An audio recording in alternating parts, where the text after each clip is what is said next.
for the next room, I just buffer right and run, mashing circle. That gets onto this thing. And at this point, you can just hold up and right. And now there's something kind of interesting that happens here. Just a little interesting, right? Is the FMV, it's going to go into an FMV, and if you just stay here, then it's going to load you, like right here. If you just were to stay here, the FMV would finish, and it would load Cloud right here, and then you have to run up. But if you just keep on buffering up and right until Cloud is stopped right there, then if he's stopped right there, he's now behind the gateway, so that when this FMV finishes, it automatically just sends you straight to the next field. So yeah, you should run up and right until you bonk during that FMV. And then right here, it just loads right into this field, instead of loading you back into the other field and you having to run into the door. Alright. So, on this step route, I believe we are expecting a fight here. And yeah, so let's talk about the danger of this room if you are not on formations or not on a step route at all. So when you run, you get a bomb, yeah? But what if your formations were off? Here we go. So this guy, this is Big Shoes. So Big Shoes has a chance to Quake 3 you at the start of a fight. And as you saw, it did over 1,000 damage to both characters, which would just wipe the party. So, so that is one of the very scary things about this area. So if you are on a step route, the step route is likely to avoid a Big Shoes encounter. If you can't avoid a Big Shoes encounter, then clench your butt if he shows up and hope that he doesn't Quake 3 you. Alright, but on this step route, we just get a grenade here, and then it is 10 steps after the grenade. And I think that one thing I haven't talked about enough, and honestly this should have been part of my step route video, is a little bit more talk about how they're executed in a run, as far as like the 8.5 steps after the ladder. So I talked about that, but then like how it's all written out is basically, I just, this one is 6 steps after you grab steel, which is also not necessarily right after this battle, but then you get all these different fights. I've got every single random encounter planned out or written down here. This is the part I talked about jaywalking, so that's another part where you don't have to take the steps right after the fight, and instead you kind of do it after a different cue. But now here's like this one. Here's like a really great example of a part where you get into this encounter, and then you gotta just take 2.5 steps right after that encounter before you start moving again, Then you get into this fight, then you get into this fight. And here's one where you got to take 12.5 steps after that, but I have it written down where there's a different visual cue that you can use instead of it just being after this fight, But this is all that's written down in the notes. So actually following a step route is quite easy when you're in a run, You're not, like, it's just a matter of you remember that this battle, this battle has these steps. This battle has these steps. This battle has these steps, and as long as your movement is consistent, you're always getting them in the same place, and then you just memorize which battles, or you have written down like this, which battles have steps after them, and how many steps does it have after them, and it's not too tricky. So that's all. The actual execution of a step route is not so complicated. And so, here we are on disc 2, Icicle in, here's past Schizo, and here's where we are right now, Grenade. I wrote down 10.5 steps, but I think that this one might actually be 10. And so I would recommend that with a step route, you measure everything for yourself, and come up with your own counts. I think I put this at 10.5 as a response one time to me accidentally underwalking it, but it actually is 10. So let's just put this right here for this one, and let's see about it. So I would go 1, 2, 3, 4, 5, 6, 7, 8, 9, 10, right? And that was just fine.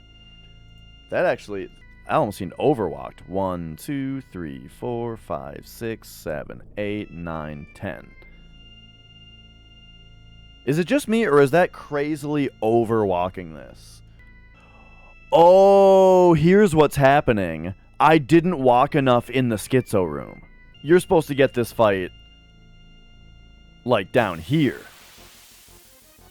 Okay, that makes way more sense. So yeah, there's this part back here, like with Zeal's route, it actually said to take 7.5 steps here, but I measured it out to 6.5.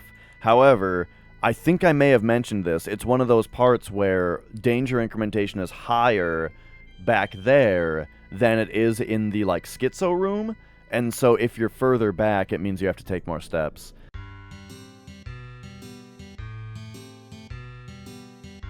But then this room is super high danger incrementation, but then it's 1, 2, 3, 4, 5, 6, 7, 8, 9, 10 is what I would do, and yeah, that's just perfect.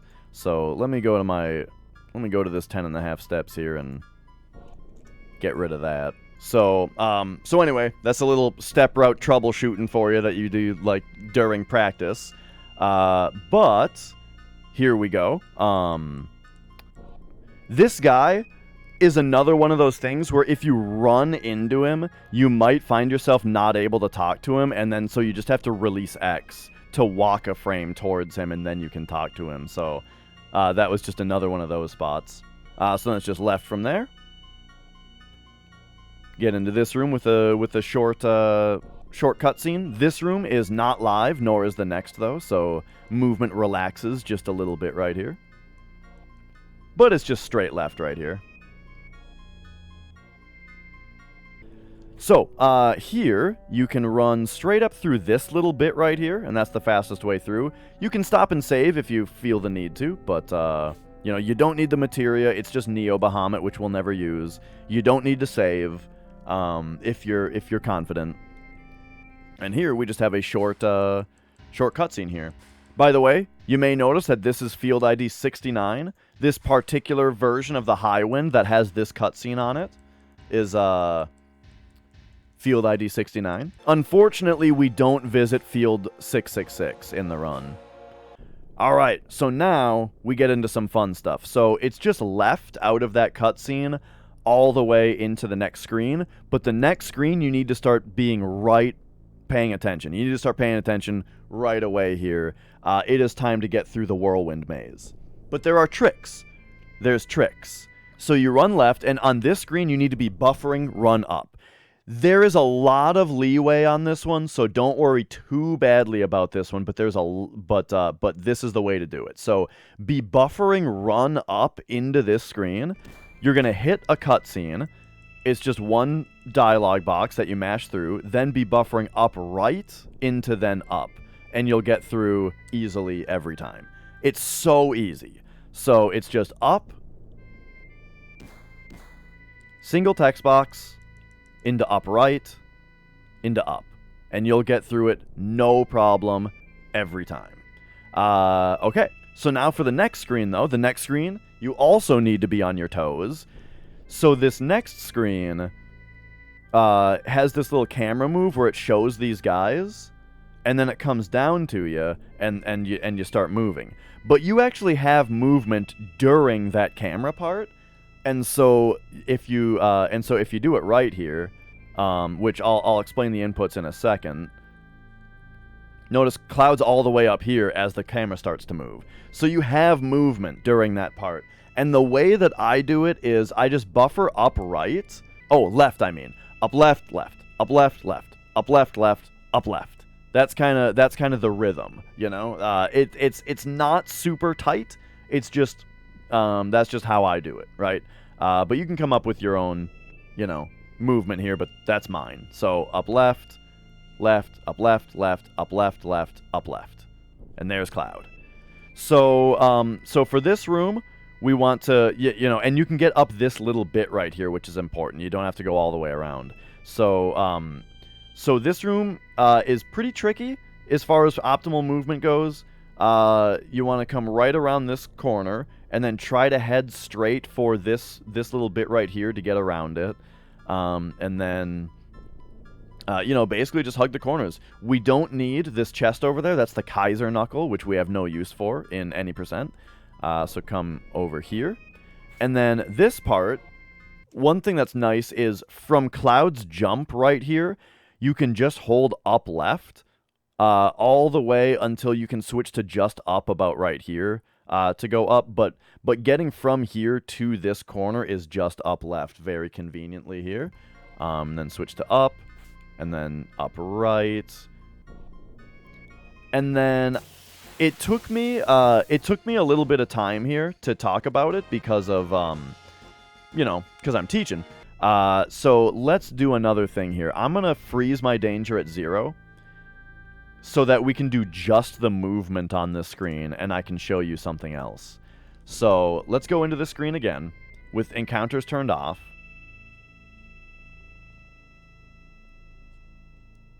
And then this time, I'm going to go all the way up to show you something else. So there's these dudes at the top, and even with the random battles, you're going to beat them up here. Or you're going to get up here while they're here. So if you're on a step route and you're confident on your steps and it's not too tight for this part, check this out. There's 2 ways to get through here. If you want to minimize your number of steps, then just jam into the left side here, and you get stuck behind them a little bit. But as you see, we ended at step ID 148, fraction 96. But it's faster. It's faster to run off to the right and go around them. Now that was that took up an extra step, but you saw how much faster that was. Yeah.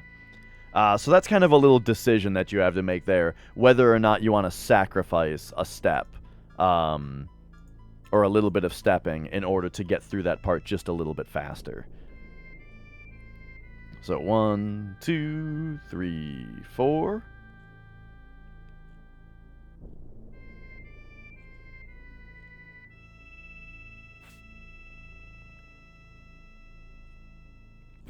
And so for this step route, we're expecting a fight here, and pretty shortly afterward as well. Tifa's just having a sunbathe in the old northern crater here.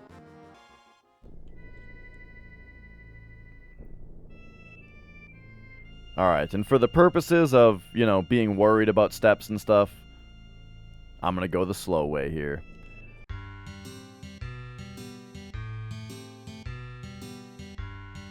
So this next Whirlwind is kind of the hardest one to explain.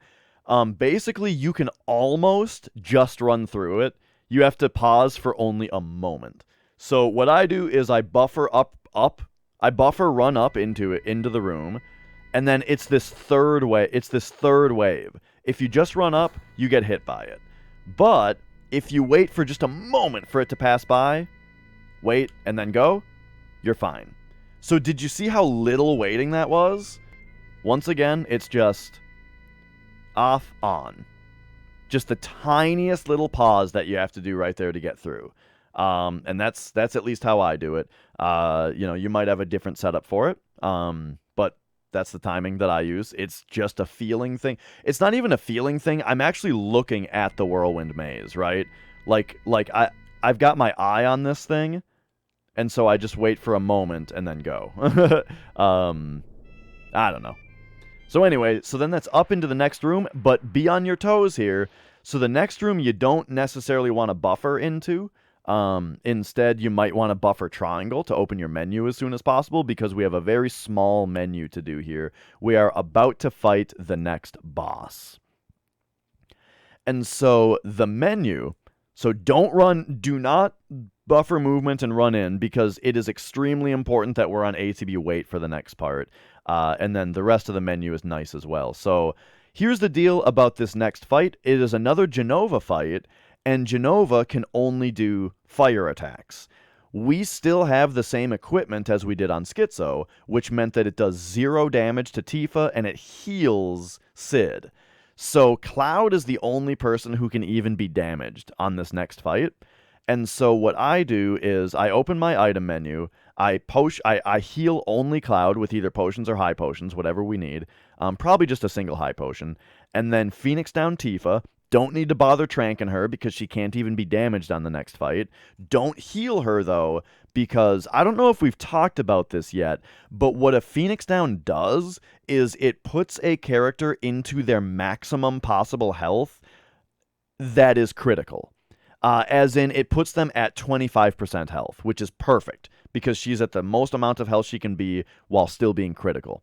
So we just Phoenix down Tifa. That's why it's actually kind of beneficial that she dies on Schizo, because then we don't have to worry about her during the run up here, and then we just Phoenix down her and she's perfect.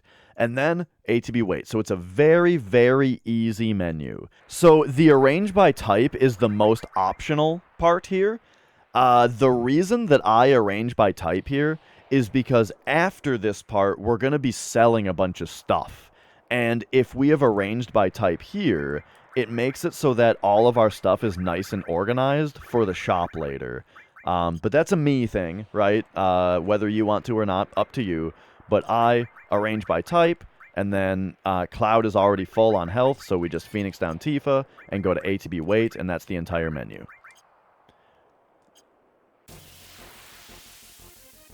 Oh, we're super ahead on steps, is what's going on here. I should have run around those guys. Does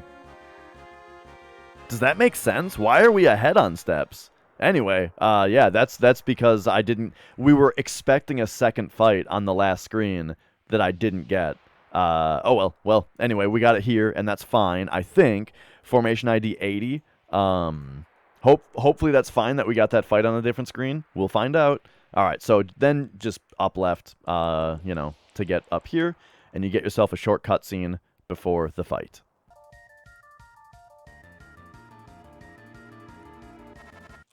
All right, let's talk about Jenova Death. So, I mentioned earlier that she only does fire elemental attacks. Tifa's got the fire ring on, so they do 0 damage to her. And Sid has the fire armlet on, so he absorbs them. Cloud is the only character that can take damage. Cloud should have a cross slash going into this fight. I didn't mention earlier, if Cloud doesn't have a cross slash, like maybe he died to Schizo or something, then you need to make sure while you're doing the run up the big zigzag and you get into a fight, you may have to force a limit break on Cloud. And one way to do that, I mean, that's an especially good reason to have Tifa dead, is so that she doesn't get targeted by attacks, and Cloud is more likely to get targeted by attacks and get a limit break. You may also want to front row him and fury him, if you have the hypers available. I'm not sure if you do, though, at this point. But yeah, you're going to need a limit break on Cloud for this fight. All right. So, the basic idea of this fight is it's just like the Jenova Life fight, except we don't have to do the Molotovs on Tifa in order to get her into critical, because she's already in critical from what we previously did. Jenova has more health, though, however. She's got 2,500 HP. Now, Tifa does have Death Blow with added cut now, so the Death Blows do more damage because they're followed up by an added cut. But still, there's a little bit more nuance to this fight.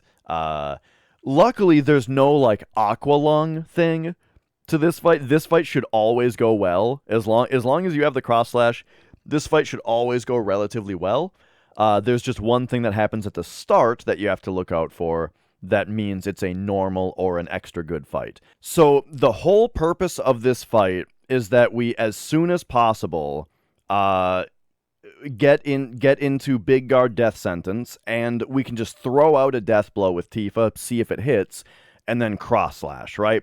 The Cross Slash will paralyze Jenova, and then we use Weight Tricking to get as many Death Blows as possible in while she's paralyzed, which is something that we've seen several times already, but this is the first time that we've seen it with this many Death Blows. And with the 3-character system, So this is where I use the changes to flip between the characters, to flip between, the statuses.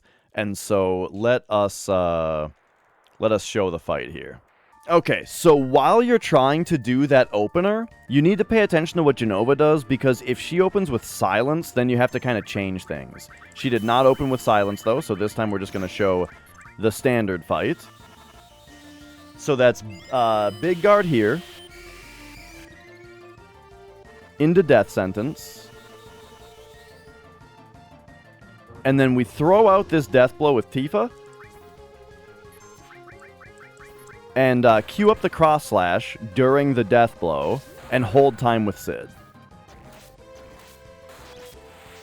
So now, we've got paralyzed Jenova, we've got time held on Sid, and we've got empty ATB on the other two characters. So this is now, again, this is back to that ATB tricking that I talked about with using lane changes. That makes it super easy. So again, that's to back out of the menu, and then once their ATBs are like a third to a half full, go over to change on Sid, hold circle on the change, though, to queue up the death blow with Tifa, and then enter a menu with Cloud to hold time again. So that's boom, like that. Enter a menu or targeting works as well. And now that has just reversed the time holding over to Cloud now with the other two empty. So I talked about this with Jenova Life, but the difference is that here we've got we do it more times, you know, boom, just like that. And because Jenova Death has more health, we do it 4 times, which is perfect because that gets our characters back into the back row. So once your 4th character, or once both characters have gone to the front row and back, once your characters have gone to the front row and back, then you're done. Then the paralysis breaks, and at that point you go into standard weight tricking. So I did the weight trick without talking about what I did there. Let's see if we have a chance to explain it here. But to just explain it with words without visuals is what I did is, because it was in the middle of Jenova's turn, that means that her ATB is full, and so we can just release time during her turn to allow all of our ATB bars to fill up. It's Jenova's turn, we allow all of our ATB bars to fill up, and then we queue up a death blow with Tifa, and a defend with another character, and then hold time with the 3rd character. And what that achieves is holding time makes it so that instead of Jenova gets her turn, her ATB empties, then her ATB would start filling while Tifa death blows, right? And then by the next time that we can queue up another death blow, she'll have already gotten her next turn. They just go back and forth.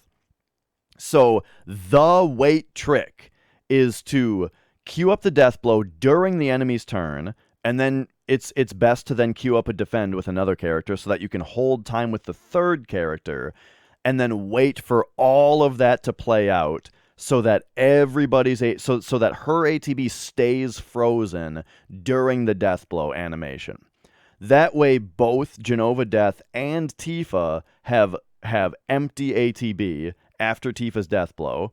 And because Tifa's hasted, she's a little bit faster than the enemy, and then you queue up a defend with Sid, holding circle, and that will, and holding circle, Tifa's ATB will fill up, the cursor memory will queue up another death blow, and that's a 2nd death blow on the enemy's turn, before the enemy's next turn. So we'll see that play out here, except Tifa might just kill the boss here, and so we won't even see it. Oh yeah.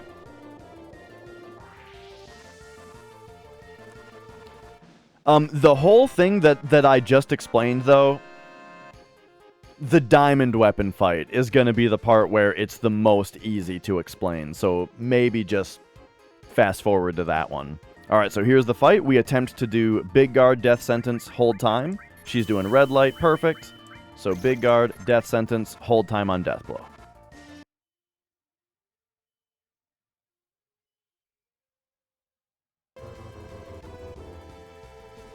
Alright, put it through. Get the cross slash in. Hold time on Sid.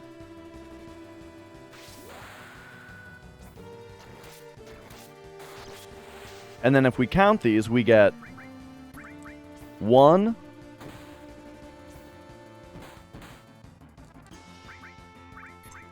2,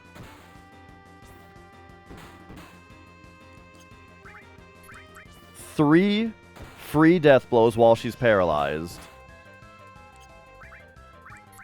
And then she broke out for this one. So that one you have to be lucky on. Okay, so here's the deal, like I was just explaining. During her turn, I let everybody's ATB filled up. She keeps dying too quickly. We'll talk about it on Diamond Weapon, all right? But it's the weight trick. All right, so the lane changing method bleeds a little bit of frames every time you do it, and so it's very easy to understand.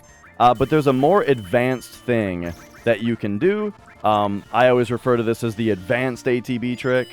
How it works is just like on the Schizo fight where we were using potions in order to abuse the weight frames of the animations. We do the same thing here, but it's faster to use grenades than it is potions. You could do potions also, but either way, if you do it here, you actually get an extra death blow. So I'm going to throw grenades at Jenova here instead of doing lane changes, and then use the frames of the grenades because I have plenty, right?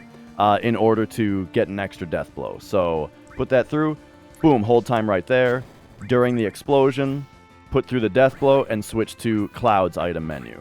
And that's 1 death blow. Where's grenades? 2 death blows.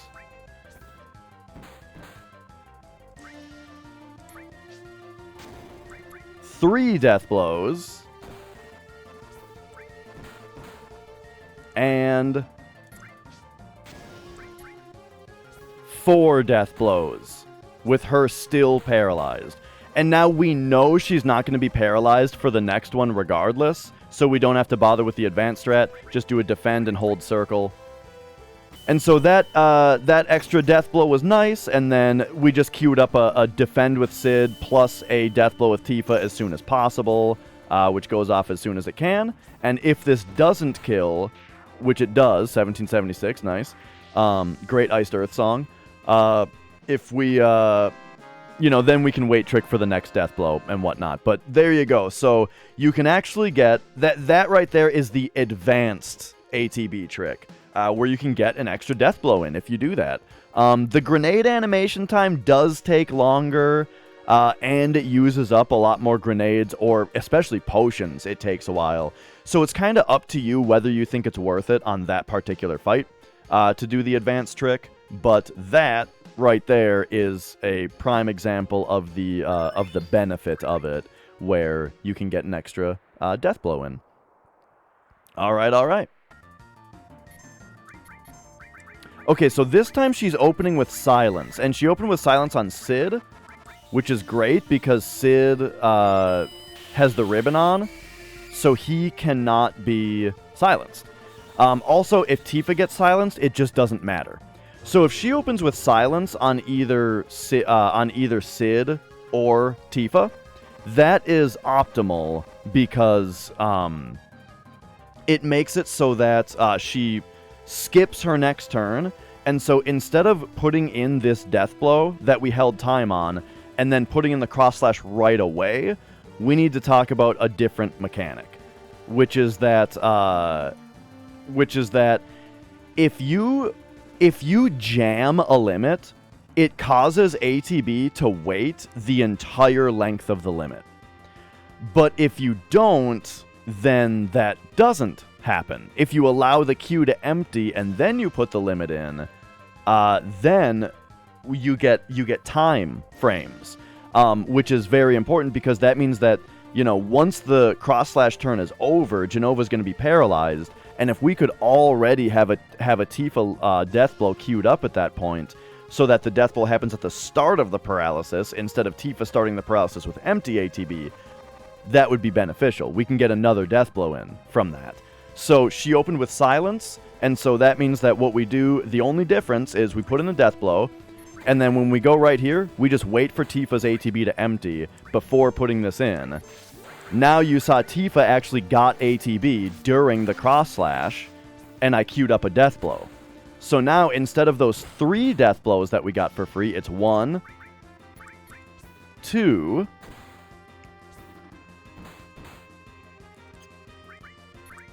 3,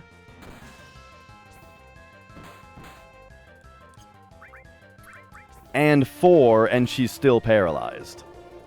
So because she was still paralyzed for the 4th death blow, that guaranteed the kill there. So that is the benefit of the silence opener on Tifa or Sid. The only difference is you just wait for Tifa's ATB to empty before queuing up the cross slash, which then allows it to fill during the cross slash animation, which wouldn't happen if you queued it earlier. Yeah.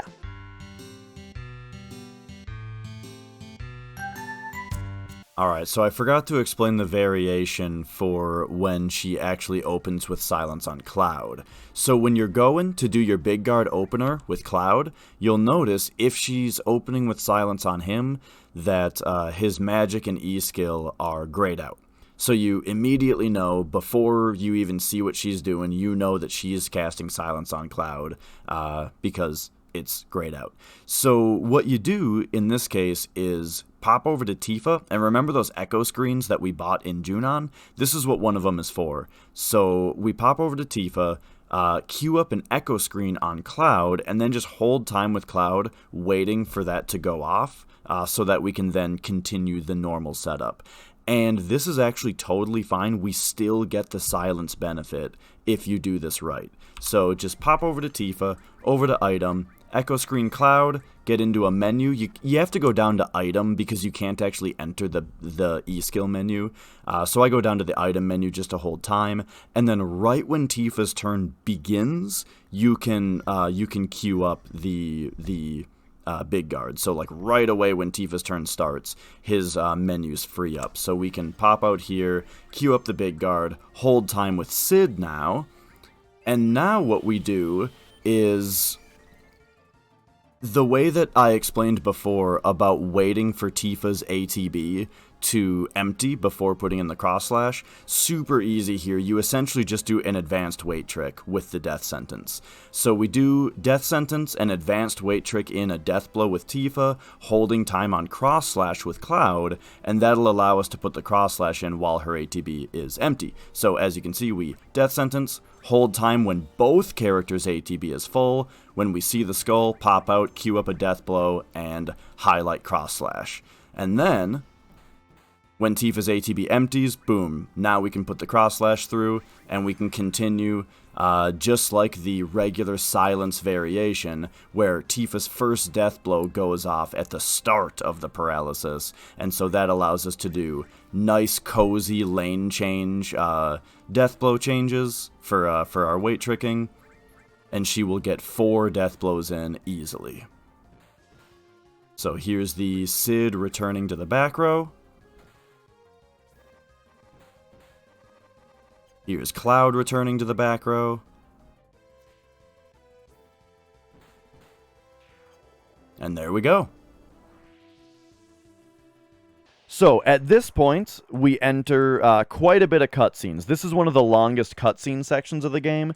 The first thing to happen here is we mash until Cloud says, who do we want to hold on to it? So, he walks up, he takes the black materia, he says a couple things, and then you got this Tifa has this kind of big, tall text box. That's kind of the visual cue. The fastest thing to do is to talk to Red and just mash to give it to Red.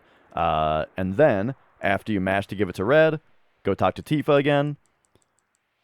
And now we get into the next little gameplay section. So actually, the cutscenes don't really begin yet. What happens now is we're gonna do this scene a couple different ways again. Once again, I am going to do the turn encounters off method and to show you the screen, and then we'll do it with the step route. So for this screen, straight up, you can grab the MP Turbo just from going straight up, and then just take the pathway around a little bit right here. And this guy, we also like to grab the poison ring for good money, and then you just go straight up after that into this room. And now this room is another tricky one. However, first, I'm going to show this room with the step route, which is to take 10.5 steps. Because we got that last fight just before the Jenova fight, or at the very end of the zigzag room. And so that means that we currently are at low danger because we just got into a fight, and there's a fight that we want to avoid with 10.5 steps. So what I do is run up to MP Turbo, then take the 10.5 steps, because otherwise the MP Turbo, grabbing the MP Turbo interrupts your steps, which is kind of confusing and can make you misstep. So 1, 2, 3, 4, 5, 6, 7, 8, 9, 10.5. Grab this guy, run straight up. Okay, time to talk about the final Whirlwind. This is the trickiest one. There are many ways to do it. So first of all, there's the easy way to do it, which takes a little bit longer, but basically count the waves. So there was 1 wave, 2, 3, right? So that first one counts. You come in, 1, 2, 3. If you go as the 5th wave, I think it's as when the 5th wave hits the left side of the screen, is that it? So you can just stand here, 1, 2, 3, 4, and then when the 5th one, when it hits the left side of the screen, go. So that's the safest way to do it. Once again, that's 1, 2, when it hits the left side, 3, 4, 5, hit. I was even a little bit late on that one, it felt like. But you have a huge window if you do that. So that's the easiest way to get through this one. So you can also run up here and then stop, and then when the 3rd wave gets to right here, you run. So that also works. So run up to right here, 2, 3, and so what I time that with is when the wave is on this rock formation right here, right? That's when you'd go. And now the version that I actually use now, so I use a 3rd variation of this now, which is to walk forward until the 3rd wave is right in front of you and then go. So that one is you hold walking forward and just add X when the 3rd wave is right in front of you.